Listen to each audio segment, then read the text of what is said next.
¿Sabes lo que más impresiona cuando uno habla con alguien de Gaza? No es la descripción de los bombardeos, ni las casas en ruinas, ni siquiera las cifras de muertos que en Europa llegan como titulares que ya no conmueven.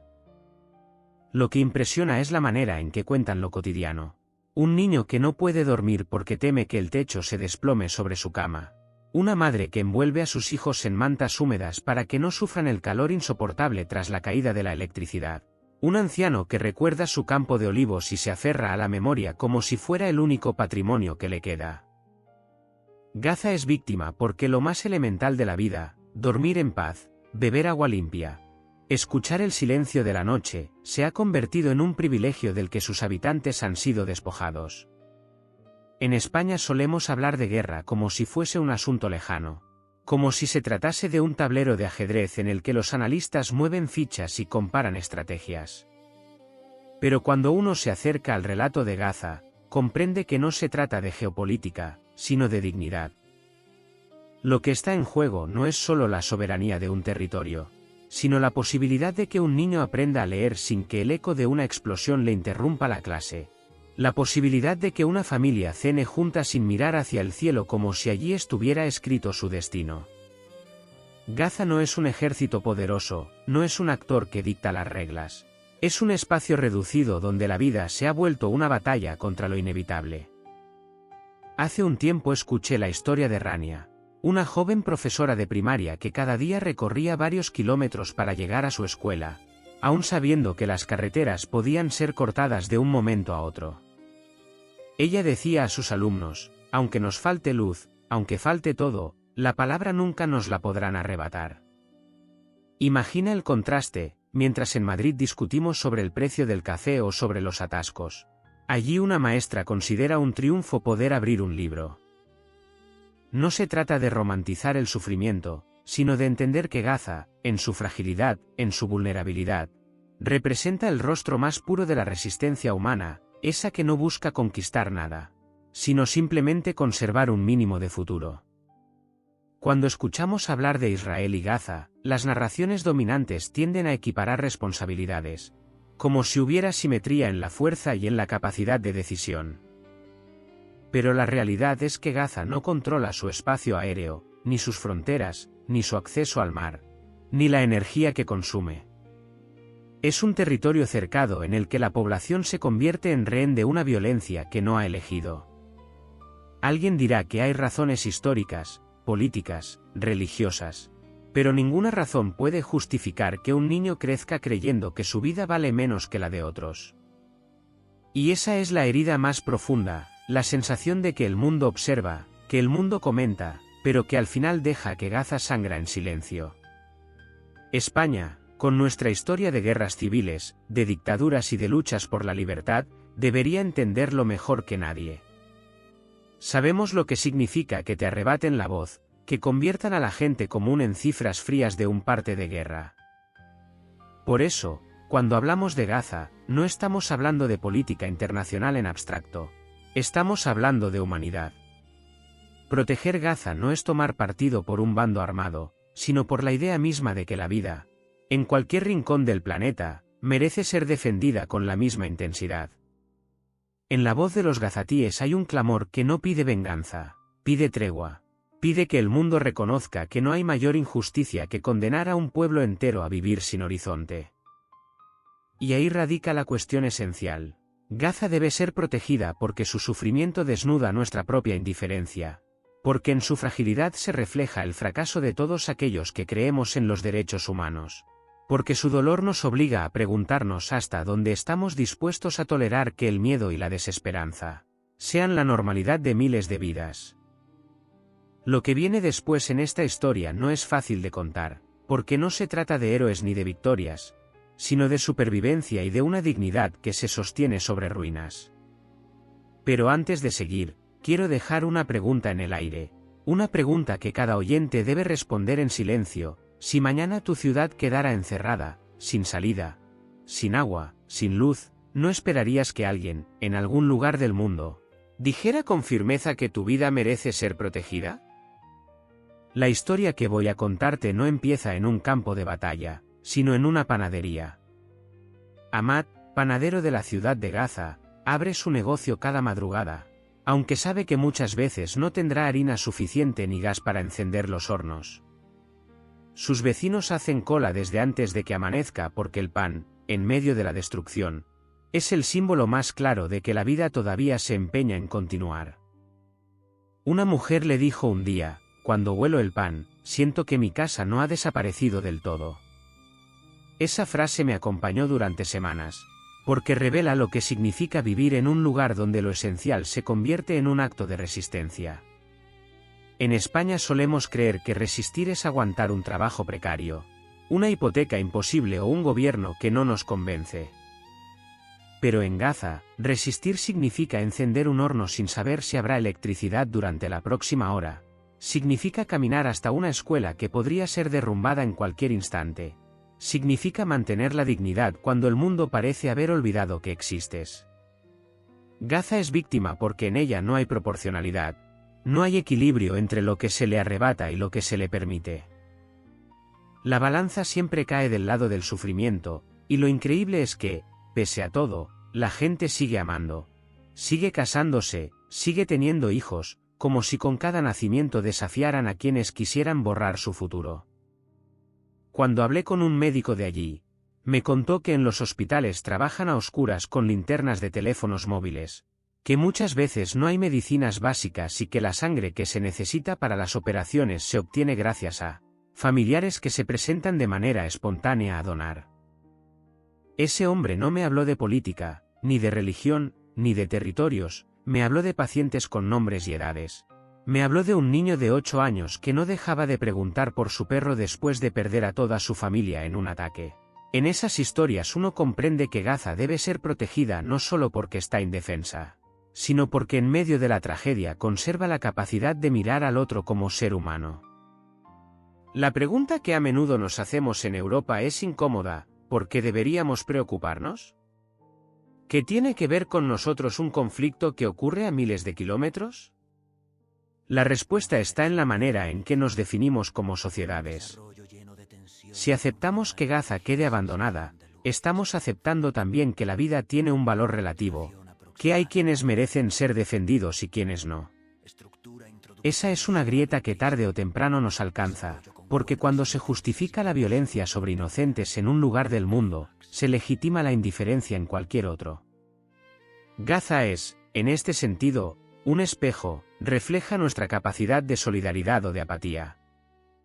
Los jóvenes gazatíes tienen un sueño que parece pequeño, pero que en realidad lo dice todo: poder salir a estudiar, poder viajar, poder volver a su casa sin que un muro les detenga.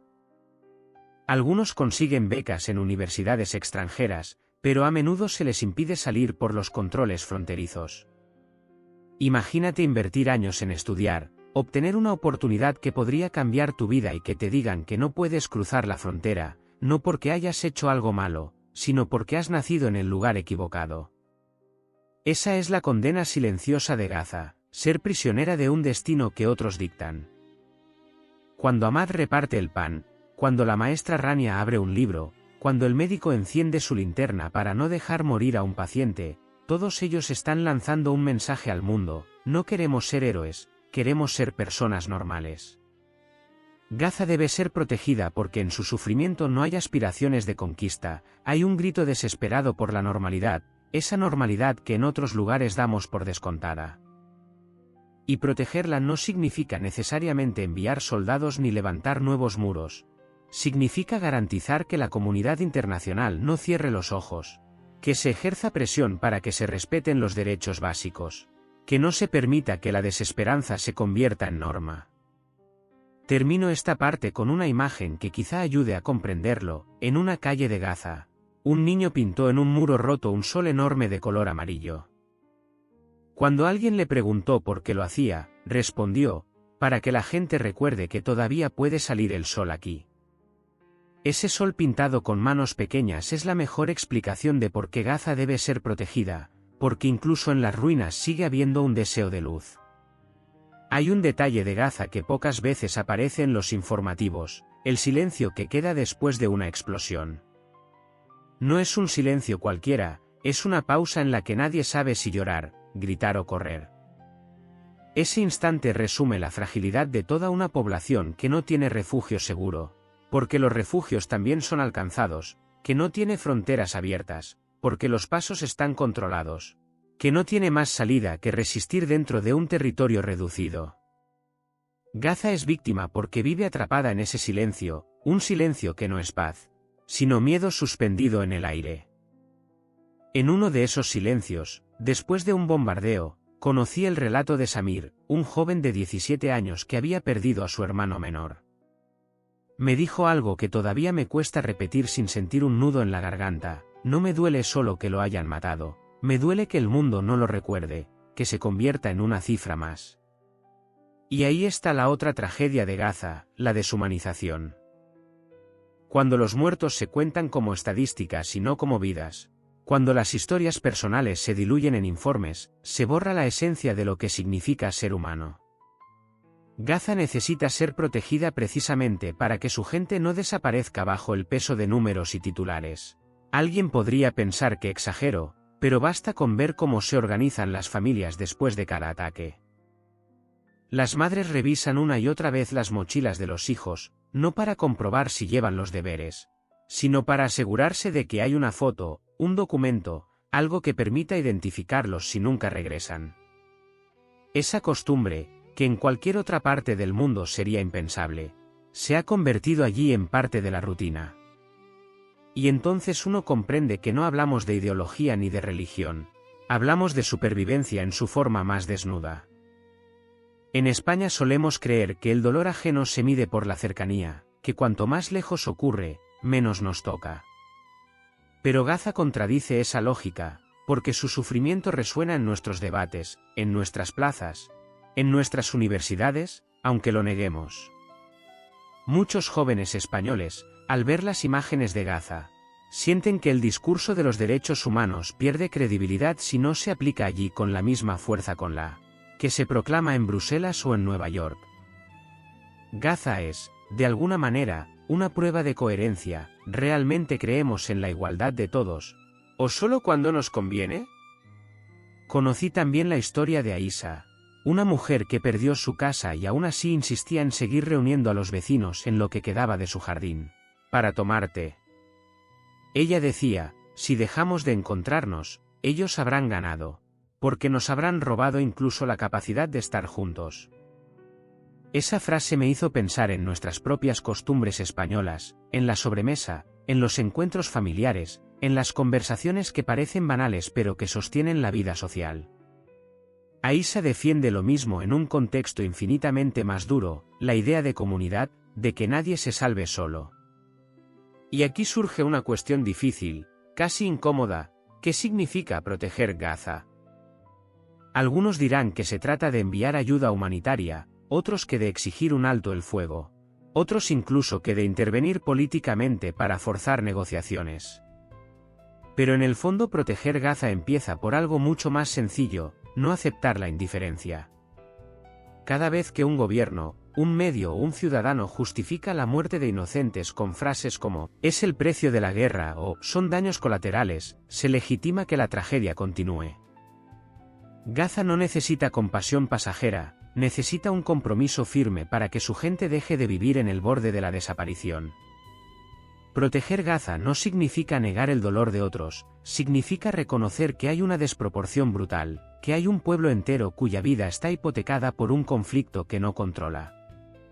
Y en esa desproporción se esconde la raíz del problema: cuando uno de los lados no tiene ni siquiera la opción de huir, ¿cómo puede hablarse de igualdad de condiciones? Gaza es víctima porque no tiene elección, porque no puede decidir su destino. Termino esta parte con una reflexión que escuché de un anciano que sobrevivió a varios ataques y que, sentado frente a una pared destruida, me dijo con calma: nosotros ya hemos perdido demasiado. Pero el mundo aún puede decidir si nos pierde a nosotros también. Esa frase debería perseguirnos, porque la verdadera cuestión es esa.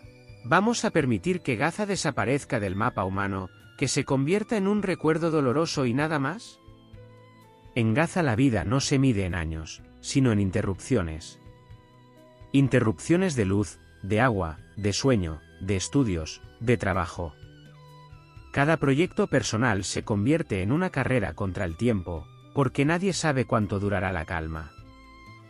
Esa precariedad absoluta es lo que hace que la gente viva cada momento con una intensidad difícil de imaginar desde fuera. Cuando hablé con un estudiante de ingeniería, me confesó que estudiaba de noche con velas, no porque quisiera ser un mártir del esfuerzo, sino porque soñaba con construir un sistema eléctrico alternativo para su barrio. Decía, si aquí nadie nos asegura la energía, entonces tendremos que inventarla nosotros. Ese deseo de transformar lo imposible en posible es, paradójicamente, lo que más desarma al mundo. La obstinación de seguir soñando incluso cuando todo está diseñado para que dejes de hacerlo. España, que tantas veces presume de creatividad y de espíritu luchador, debería reconocer en esa perseverancia un reflejo de sí misma. Pero la diferencia es brutal. Mientras aquí la creatividad se discute en congresos y ferias, allí es cuestión de supervivencia. Gaza debe ser protegida porque encarna el esfuerzo más radical. Mantener la esperanza en un lugar que la niega a cada segundo. Esa esperanza no es ingenuidad, es resistencia. Es la única herramienta que tienen para no aceptar que sus vidas valen menos. En un hospital improvisado escuché a un médico decir a sus pacientes, mientras respiréis, aún hay futuro. Era un hombre agotado, con ojeras profundas y las manos temblorosas, pero con una firmeza que parecía imposible en medio de aquel caos. Su frase no era un eslogan, era la constatación de una verdad elemental. El futuro de Gaza depende de que su gente siga viva. Y esa es una responsabilidad que no puede recaer solo en ellos, porque ningún pueblo debería cargar en solitario con una tragedia de esa magnitud. El deber de proteger Gaza es un deber compartido, porque si la humanidad significa algo, significa no dejar solos a quienes ya lo han perdido casi todo. Piensa en las contradicciones, mientras en Europa se debate si cerrar o no las persianas para ahorrar electricidad, en Gaza una familia entera se organiza para cargar durante media hora un generador que mantendrá con vida a un anciano conectado a un respirador. Mientras aquí nos quejamos del precio del agua embotellada, allí una niña hace cola durante horas con un bidón vacío para conseguir apenas unos litros que no siempre son potables. ¿De verdad alguien puede seguir creyendo que lo que ocurre en Gaza es un conflicto más? Gaza es víctima porque su sufrimiento no es consecuencia de un desastre natural ni de una mala gestión interna, sino de un castigo colectivo impuesto durante generaciones. Lo más conmovedor es que, pese a todo, no han perdido el sentido de comunidad. Una mujer me contó que, cada vez que alguien reconstruye parcialmente su casa, los vecinos acuden con lo poco que tienen para ayudar, una ventana reciclada, un trozo de madera, una silla que sobró de otra vivienda. En ese gesto hay una lección enorme para nosotros. Mientras aquí la solidaridad se discute en términos de porcentajes de impuestos o de ONGs, allí es cuestión de vida o muerte. Gaza sobrevive porque su gente se aferra unos a otros, porque han comprendido que nadie puede salvarse solo. Y si ellos lo saben en esas condiciones extremas, ¿cómo podemos nosotros, desde la comodidad, permitirnos ignorarlos? Algunos justifican la violencia con el argumento de la seguridad, pero la seguridad nunca debería lograrse a costa de sacrificar a inocentes. Proteger Gaza no significa negar las preocupaciones legítimas de otros pueblos, significa entender que la seguridad no puede construirse sobre cadáveres de niños, que la paz no puede cimentarse en la desesperación de millones. Si realmente se quiere paz, la protección de Gaza es imprescindible, porque ningún acuerdo será duradero mientras exista un pueblo entero viviendo bajo asedio. Hay una frase que se repite en boca de muchos gazatíes: queremos vivir como los demás. No quieren privilegios, no exigen riquezas, no sueñan con dominar a nadie. Solo piden lo que para nosotros es normal: caminar sin miedo, enviar a los hijos a la escuela, abrir un negocio y confiar en que mañana seguirá existiendo. Gaza debe ser protegida porque su reclamo es el más justo y el más sencillo al mismo tiempo, y sin embargo es el más negado. Termino esta parte con una escena que me relató un periodista. En medio de un barrio destruido, una niña recogía pedazos de vidrio brillante y los guardaba en una caja. Cuando le preguntaron por qué lo hacía, respondió: porque algún día quiero hacer un mosaico bonito con todo esto. Esa niña, con su caja de fragmentos, representa lo que Gaza nos está diciendo: incluso de las ruinas pueden hacer belleza, pero solo si el mundo decide que merece la pena protegerla. La pregunta más difícil de todas es esta: ¿qué pasará con Gaza si el mundo sigue mirando hacia otro lado? Porque lo que se juega allí no es solo el destino de un territorio, es la prueba más clara de hasta dónde llega nuestra capacidad de tolerar la injusticia. Gaza es víctima no solo de los ataques, de los bloqueos, de la destrucción, sino también de la indiferencia. Esa indiferencia que, gota a gota, erosiona la idea de que todos los seres humanos tenemos el mismo valor. Y cuando esa idea se rompe, no solo pierde Gaza, perdemos todos. Piensa por un momento en lo que significa crecer sin horizonte. Un joven gazatí puede soñar con ser médico, ingeniero, profesor, pero la frontera cerrada convierte esos sueños en jaulas. El talento que allí existe queda atrapado, condenado a marchitarse en silencio. Y sin embargo, lo más admirable es que no dejan de soñar. Cada vez que alguien abre un cuaderno, cada vez que una madre enciende una vela para que su hijo pueda estudiar de noche, cada vez que alguien pinta un sol en una pared destruida, Gaza se rebela contra la lógica de la resignación. Esa rebeldía cotidiana es el mayor motivo por el que debe ser protegida, porque demuestra que aún en las peores circunstancias el ser humano no renuncia a la vida. En España solemos discutir sobre identidad, sobre qué nos define como pueblo, sobre si la solidaridad tiene límites. Pero la historia de Gaza nos obliga a plantear una cuestión más incómoda: ¿qué dice de nosotros permitir que la tragedia de un pueblo entero se normalice? Cuando los periódicos hablan de bombardeos y la reacción general es encogerse de hombros, hemos perdido algo esencial: la empatía. Y sin empatía no hay cultura, no hay democracia, no hay futuro que se sostenga. Proteger Gaza es también proteger nuestra propia humanidad, porque si dejamos que su dolor se vuelva invisible, estaremos construyendo un mundo en el que cualquiera puede ser descartado sin consecuencias. Conocí a un hombre mayor, un pescador, que miraba el mar con nostalgia. Me dijo: antes salía con mi barca y sentía que el horizonte era mío. Ahora lo miro y sé que no puedo alcanzarlo. Esa imagen resume lo que significa vivir en Gaza: tener frente a ti el mar abierto, y al mismo tiempo, estar encerrado. Nadie merece esa condena.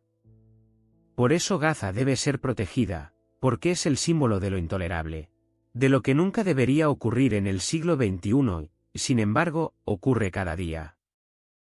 La verdadera cuestión no es si Gaza merece protección, sino si nosotros merecemos llamarnos justos mientras no lo hacemos. No se trata de elegir bandos en una guerra, se trata de elegir el lado de la vida, el lado de la dignidad.